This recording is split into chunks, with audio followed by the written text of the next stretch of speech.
नमस्कार मित्रों, मैं हूं डॉक्टर हरिनिवास और आप इस समय संस्कृत साहित्य एवं संस्कृति के चैनल पे सुन रहे हैं शिव महिमनी स्तोत्र।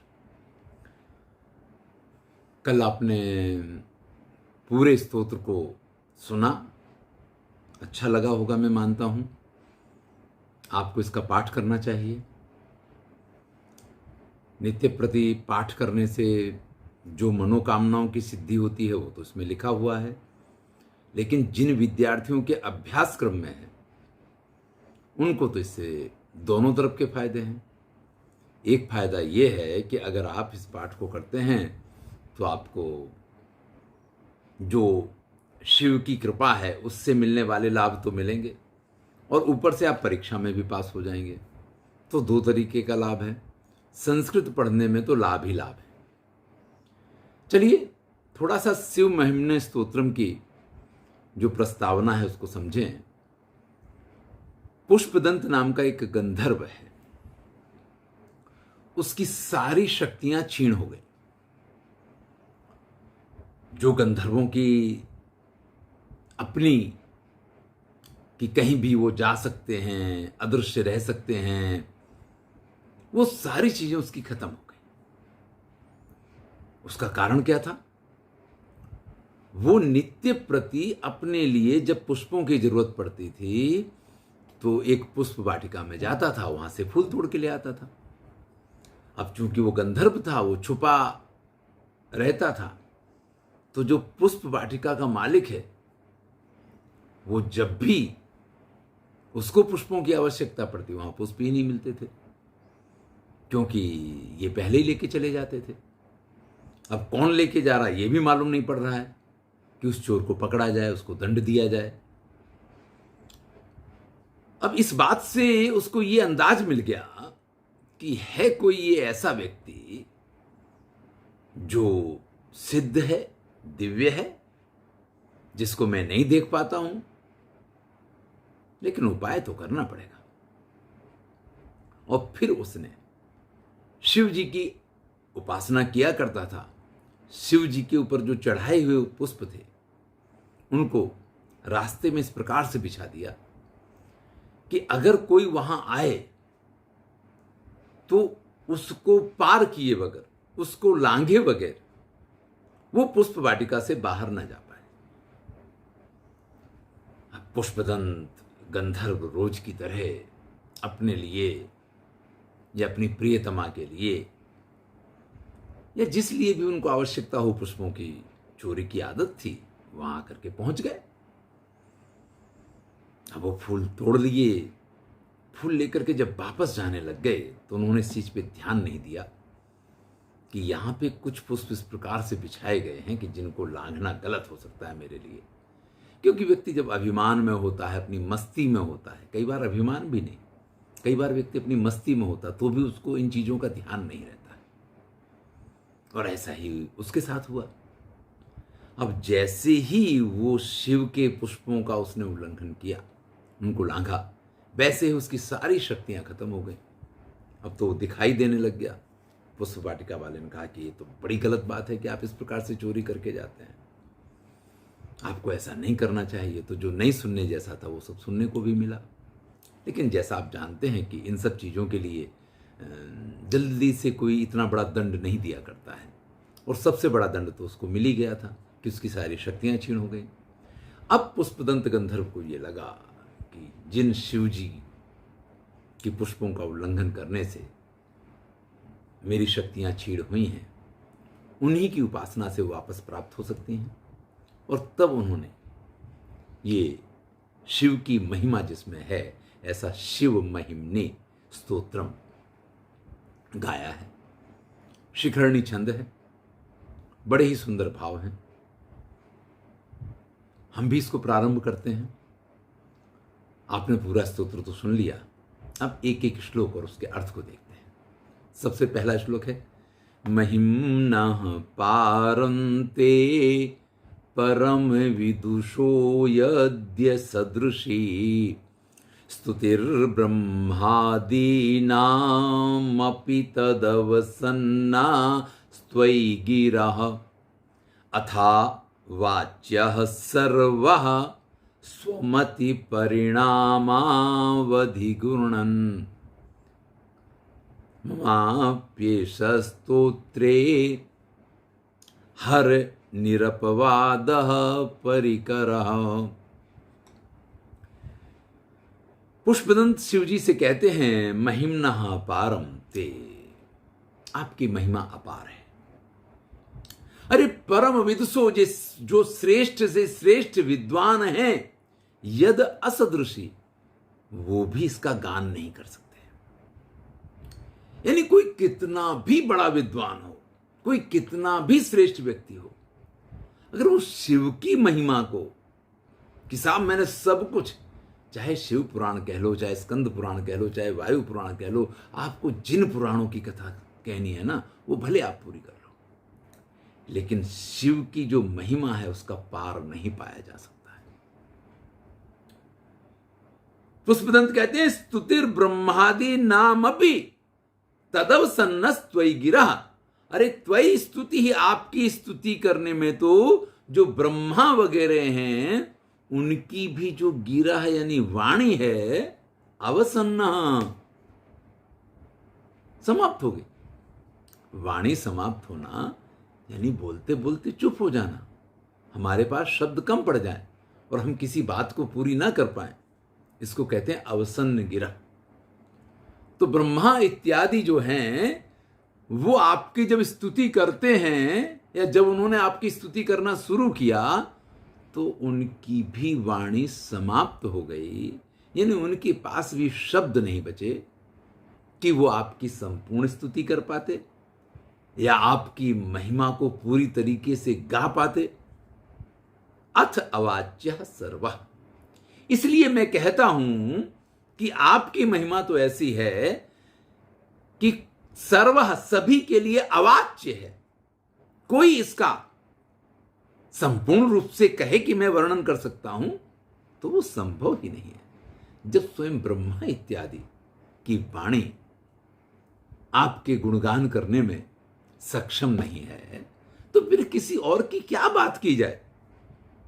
लेकिन फिर भी स्वमति परिमाणावधिगृणन्, ये सभी, चाहे वो ब्रह्मा हो, चाहे वो विष्णु हो, चाहे अन्य ऋषि मुनि हो, या हम जैसा कोई हो, सभी अपनी अपनी स्वमति, मति यानी बुद्धि के अनुसार, परिमाण, बुद्धि के परिमाण से गृणन आपकी स्तुति करते हैं, आपकी प्रार्थना करते हैं, आपके गुणगान करते हैं।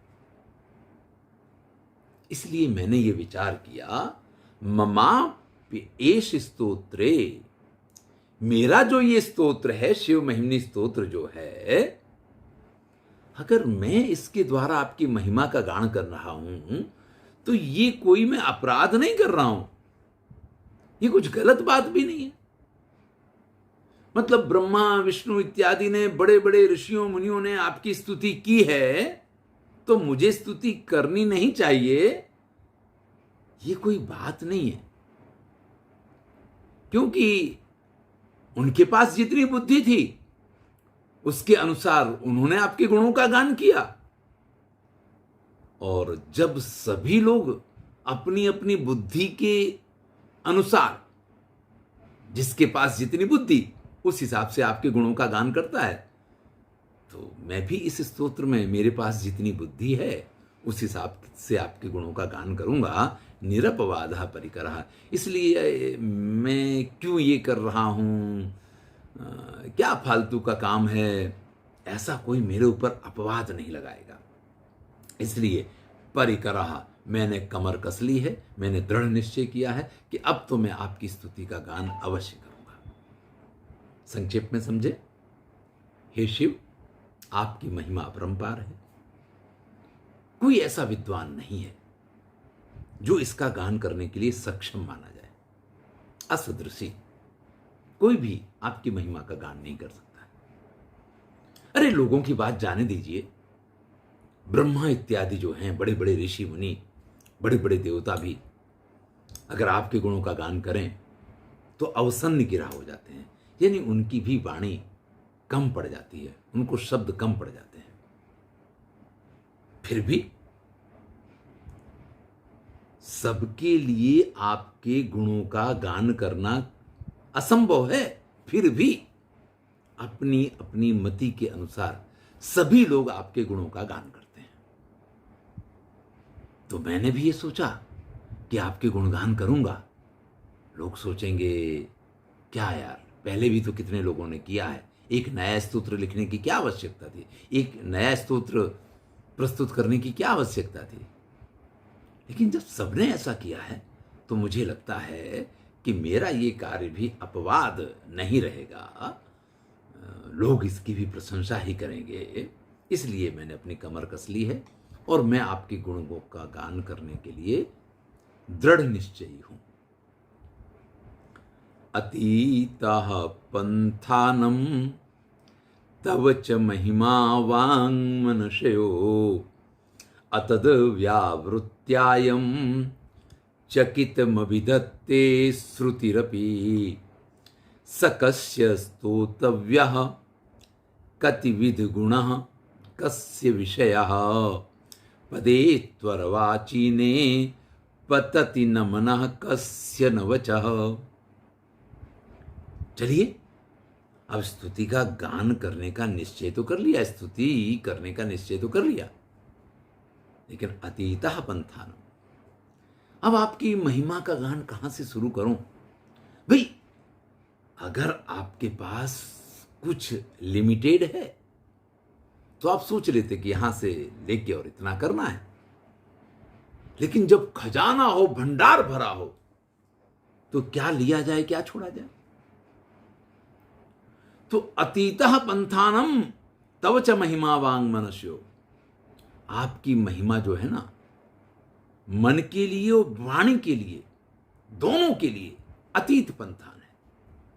ऐसा नहीं, एक व्यक्ति ऐसा होता है, हम लोग कई बार व्याख्यान वगैरह के लिए कहीं जाते हैं, तो अगर कोई बड़ा परिचित होगा तो बड़े बड़े गुणगान करेगा, फलाने कॉलेज में प्रोफेसर हैं और ये हैं और वो हैं, इन्होंने ये काम किया, उन्होंने वो काम किया। अब कई बार ऐसा होता, किसी ऐसी जगह पे जाने का मौका मिला जहां उसको नहीं मालूम है, तो वो हम ही से कहेगा कि आप अपना बायोडेटा पहले दे दीजिए जिससे हम आपका परिचय दे पाएं। तो भैया हम तो कहते कि हमारे बायोडेटा में कुछ है ही नहीं। एक कॉलेज में संस्कृत पढ़ाता हूं और बस विद्यार्थियों को अच्छा लगे ऐसा कुछ करता रहता हूं। तो उनके पास चूंकि जानकारी नहीं है, और अगर जानकारी नहीं है तो परिचय में क्या कहेंगे। तो व्यक्ति के लिए किसी का परिचय देना या किसी के गुणों का गान करना जो है, वो दो तरीके से असंभव होता है। एक ये कि वो उससे बहुत अधिक परिचित हो, तो फिर उसका मन और बुद्धि काम नहीं करते कि क्या कहें, क्या छोड़ें, कहां से शुरू करें, कहां पूरा करें। और एक ये होता है कि उसको कुछ पता ही नहीं है। तो यहां पुष्पदंत गंधर्व की बात ये नहीं कि उनको पता नहीं है, लेकिन फिर भी वो कहते हैं कि मेरी मन और मेरी वाणी के लिए अतीतः पंथान, ये ऐसा मार्ग है, आपकी महिमा का गान करना ये ऐसा कार्य है जो समझ में ही नहीं आता है। ये नहीं कि क्या कहें क्या नहीं कहें, पर कहां से शुरू करें और कहां तक गान करें, कितना करें। अतद व्यावृत्यायम चकितमभिधत्ते श्रुतिमपि। अब अगर मुझे समझ में नहीं आ रहा तो इसमें कोई बड़ी बात क्या है। वेद भी तो आपके बारे में नेति नेति जैसा, वेद भी तो यही कहते हैं। वेदों में भी जब आपकी महिमा का गान शुरू होता है तो कहते हैं नीति नीति, ना इति ना इति। तो वो भी चकित हैं, वो भी कुछ स्पष्ट रूप से आपके बारे में कह नहीं पाते हैं, कहते हैं जो उन्हें कहते बनता है, लेकिन स्पष्ट कोई जिसकी व्याख्या की जाए ऐसी कोई बात वहां पे भी आपके बारे में नहीं मिल पाती है। यानी वेद भी आपकी महिमा का गान करने में चुप हो जाते हैं। तो मैं कहां से शुरू करूं और कब चुप होऊं, ये मेरी समझ में नहीं आता है। और वेदों में जब गान किया गया है तो फिर मैं गान करूं, ये कितना उपयुक्त है, ये भी एक प्रश्न तो खड़ा होता है। स कस्य स्तोतव्यः, जब वेद किसी की महिमा का गान करने में सक्षम नहीं हुए तो फिर और किसी को उसकी स्तुति क्यों करनी चाहिए? स्तुति में वो क्या कहेगा, किन किन बातों का समावेश करेगा, किन विषयों को लेगा, किन विषयों को छोड़ेगा, ये प्रश्न तो हमेशा बना रहता है। लेकिन मैंने ये निश्चय इसलिए किया है, पदे त्वरवाची ने पतते न मना कश्य न वचा। भाई देखिए, भूतकाल में जो कुछ हुआ है वो भूतकाल में हुआ है। वर्तमान काल में भी बहुत सी ऐसी घटनाएं हैं जो होती रहती हैं। भगवान तो अपने नए नए भक्तों पे हमेशा कृपा करते रहते हैं। तो वेदों में जो बात कही गई, वेदों के काल से पहले की जो बातें थी उनका समावेश वेदों में हो गया। पुराणों में जो कथाएं आई, पुराण के समय तक जो कुछ हुआ वो पुराणों में उन बातों का समावेश हो गया। लेकिन शिव तो आज भी अवडरदानी हैं, आशुतोष हैं, अपरंपार महिमा वाले हैं। आज भी लोगों के ऊपर, आज भी भक्तों के ऊपर कृपा करते रहते हैं। तो जो अर्वाचीन में पुष्पदंत के समय की बात है, आप इस समय की बात कर सकते हैं।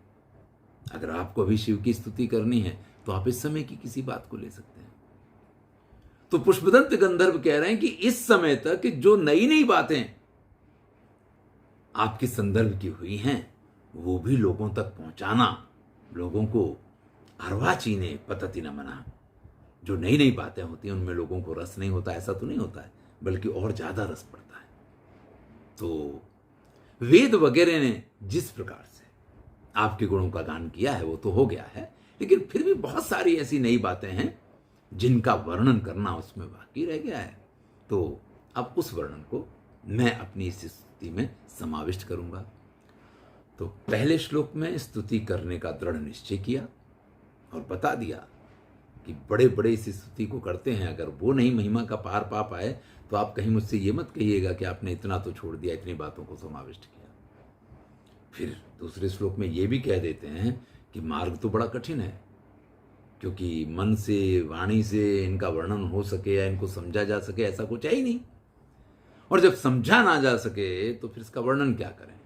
और वेदों ने जो बातें कह दी, अगर वही बात आप दोबारा कह रहे तो बेकार है, तो कहने का कोई मतलब नहीं रह जाता है। लेकिन यही तो ईश्वर की माया है कि वो हमेशा कुछ ना कुछ नया करता रहता है। नरसिंह मेहता की कथा वेदों में तो नहीं मिलेगी, पुराणों में भी नहीं मिलेगी। कभी नया भक्तमाल उठाएंगे तो ही उसको आप सुन पाएंगे। तो पुष्पदंत गंधर्व यही कहते हैं कि जो वेद काल के बाद जो अर्वाचीन काल की आपकी प्रशंसा पात्र घटनाएं हैं, कार्य हैं, अब मैं उन सबको लेकर के और आपकी स्तुति करूंगा। चलिए, 2 श्लोक पूर्ण हुए हैं। इससे आगे अगले वीडियो में देखेंगे। नित्य प्रति देखते रहिए जब तक ये शिव महिमनी स्तोत्र पूर्ण नहीं होता है, और सब कुछ बंद रहेगा। सिर्फ और सिर्फ आप शिव की महिमा का गान सुनेंगे। धन्यवाद। मैं हूं डॉक्टर हरिनिवास।